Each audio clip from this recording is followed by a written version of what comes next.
Let's solve this question together. It says the towns X and Y are located at -2, -5, and 3, 7. Find the distance between them. First, for X, we have -2, -5. So that means this is x1, y1.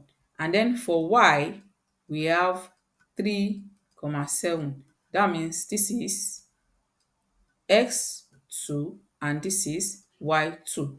And now we have to find the distance between them.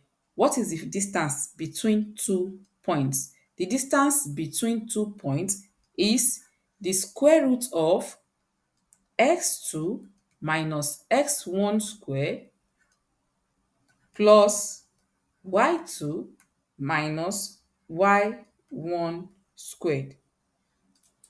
So now we can put the value for each, so that let's input the value for each so that we have the square root of what is x2. X2 is 3, then minus what is x1, -2, minus -2, then square, plus what is y1? Y1 is 7, then minus what is, y2? Y2 is 7, then minus what is y1?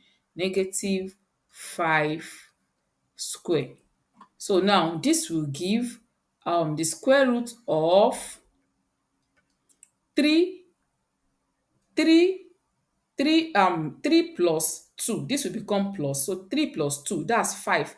So we have 5 squared plus minus times minus 2 will become plus. 7 plus 5 becomes 12. We have 12 squared. So this will be the square root of 25 plus 144, and this will be the square root of 169. So that is the distance of xy. So that means the distance between xy is 13